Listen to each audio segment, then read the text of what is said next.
Assalamualaikum warahmatullahi wabarakatuh. Perkenalkan, nama saya Wanda Andita Putri dengan NIM 200171126, Program Studi Sastra Indonesia, jurusan Bahasa dan Sastra Indonesia dan Daerah, Fakultas Bahasa dan Seni, Universitas Negeri Padang tahun 2020.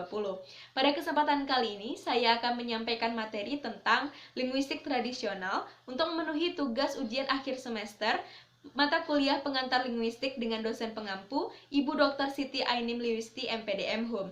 Baiklah, Ibu dan teman-teman, kita lanjut ke materinya ya. Materi pertama yang akan Anda jelaskan adalah tentang sejarah linguistik tradisional. Linguistik tradisional ini bersumber atau bermula pada pola pemikiran para filosof Yunani. Ada dua tokoh, yang pertama adalah Plato.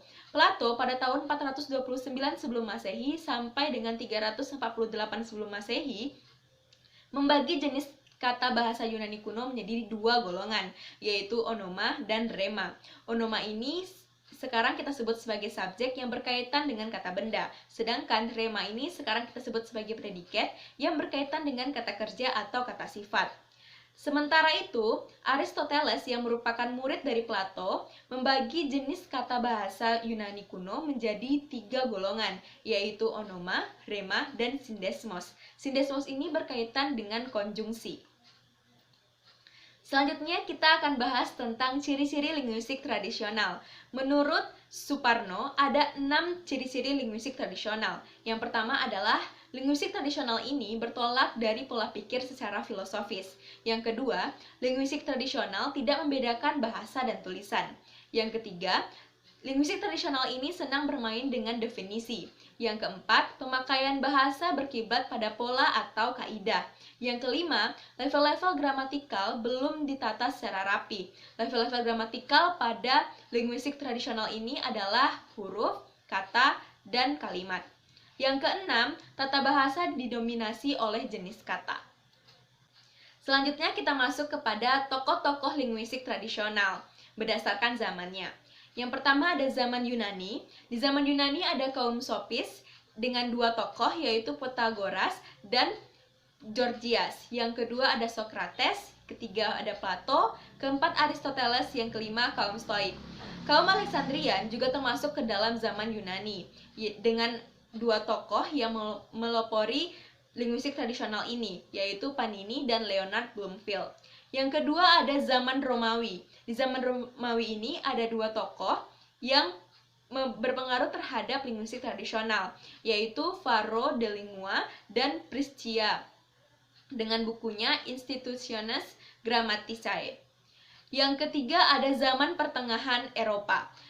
Di zaman pertengahan Eropa ini terdapat kaum Modistae, terdapat Speculativa yang dipelopori oleh Peter Helles dan Perus Hispanus. Yang ketiga ada zaman Renaissance. Zaman Renaissance ini terdapat tiga tokoh, yaitu Roger Bacon, Reuchin, dan Anne Kleiner.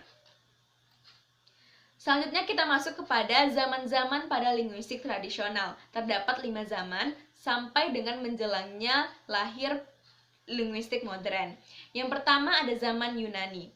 Cair menjelaskan bahwa studi bahasa pada zaman Yunani ini mempunyai sejarah yang sangat panjang, yaitu dari abad ke-5 sebelum Masehi sampai dengan abad ke-2 sebelum Masehi, kurang lebih sekitar 600 tahun.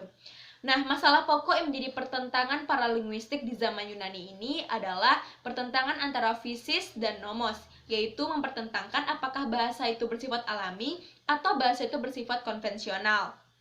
Dan pertentangan yang kedua adalah pertentangan antara analogi dan anomali, yaitu pertentangan yang mempertentangkan apakah bahasa itu bersifat teratur atau tidak teratur.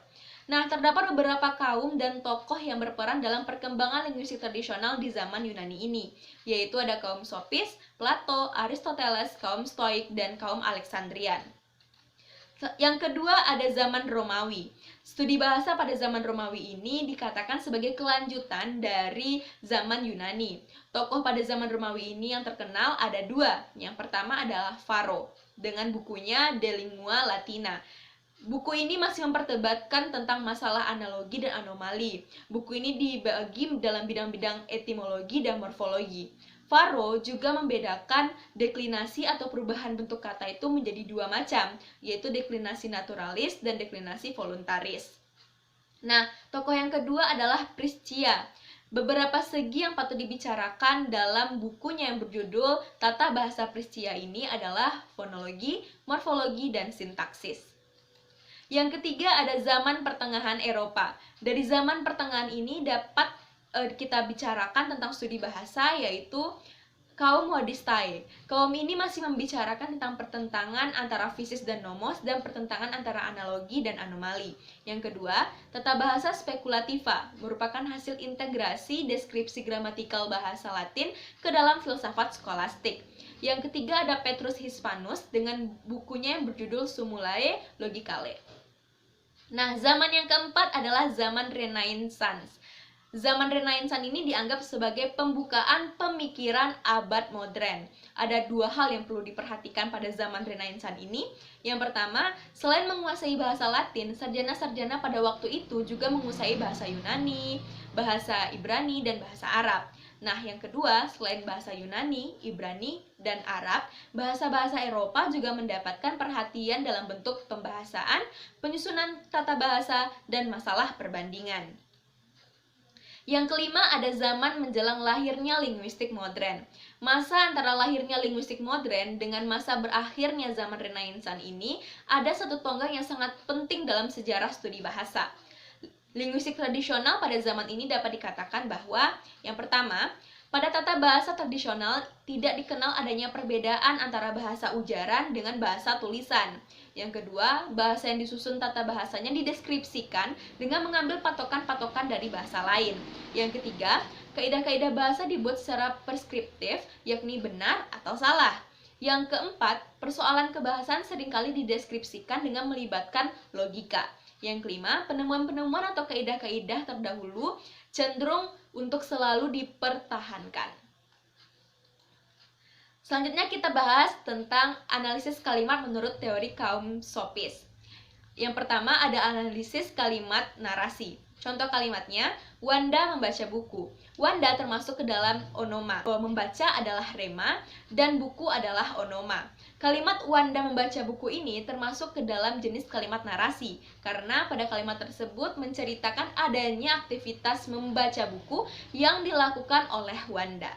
Contoh yang kedua adalah analisis kalimat laporan dengan kalimatnya gempa bumi terjadi di Sulawesi Barat. Gempa bumi termasuk onoma, terjadi termasuk rema, di Sulawesi Barat termasuk onoma. Kalimat gempa bumi terjadi di Sulawesi Barat ini termasuk ke dalam jenis kalimat laporan karena pada kalimat tersebut menunjukkan adanya laporan bahwa telah terjadi gempa bumi di daerah Sulawesi Barat. Selanjutnya adalah analisis kalimat menurut teori Plato. Plato menjelaskan bahwa jenis kata itu dibagi menjadi dua, yaitu onoma dan rema. Contohnya adalah sebuah candi ditemukan di Nganjuk. Sebuah candi termasuk onoma, ditemukan termasuk rema, dan di Nganjuk termasuk onoma. Kalimat tersebut membuktikan bahwa konsep dari teori Plato dapat diterima. Selanjutnya kita masuk ke dalam analisis kalimat menurut teori Aristoteles yang menyatakan bahwa ada 3 golongan kata, yaitu onoma, rema, dan sindesmos. Nah, yang contoh kalimatnya adalah ayah tidur di kamar, sedangkan Wanda sibuk memasak di dapur. Kalimat tersebut memiliki 2 logos klausa yang saling berhubungan dan menggunakan konjungsi atau sindesmos sedangkan. Hal ini membuktikan bahwa konsep dari Aristoteles ini dapat diterima. Nah, selanjutnya ada analisis kalimat menurut kaum Stoik. Contoh kalimatnya adalah Wanda menulis puisi. Wanda termasuk kata benda. Menulis ini termasuk kata kerja kompleks. Dan puisi ini termasuk kata benda. Pada kalimat tersebut menunjukkan adanya simbol yang berupa kata atau tulisan yang diiringi dengan maknanya yang menunjukkan situasi yang terjadi. Pada kalimat itu pula didapatkan bunyi yang bermakna properetal. Selanjutnya adalah analisis kalimat menurut kategori jabatan. Contoh kalimatnya, Wanda minum coklatos panas. Wanda termasuk PK atau pokok kalimat, minum termasuk SK atau sebutan kalimat, coklatos termasuk PP atau pelengkap penderita, dan panas termasuk ke dalam keterangan keadaan. Nah, contoh yang kedua, Wanda, anak ibu Imit, minum coklatos panas. Anak ibu Imit ini termasuk ke dalam KPK, yaitu keterangan pokok kalimat. Nah, kalimat di dalam linguistik tradisional ini harus disertai dengan unsur keterangan, seperti waktu, keadaan, tempat, dan lain-lain. Selanjutnya adalah analisis kalimat menjemuk menurut teori linguistik tradisional. Contoh kalimatnya, ayah pulang ketika kami sedang tidur lelap di ruang tamu. Ayah pulang termasuk induk kalimat, ketika kami sedang tidur lelap termasuk anak kalimat, di ruang tamu termasuk cucu kalimat. Bagian yang tinggi disebut induk, bagian kalimat yang berkedudukan rendah disebut dengan anak kalimat, sedangkan cucu kalimat itu digunakan untuk menyebutkan anak kalimat. Dengan demikian, dalam linguistik tradisional ini, anak kalimat itu bisa berfungsi sebagai pengganti pokok kalimat, pelengkap, dan kata keterangan. Selanjutnya kita akan bahas tentang keunggulan dan kelemahan dari teori linguistik tradisional ini. Keunggulan dari linguistik tradisional ini ada 5.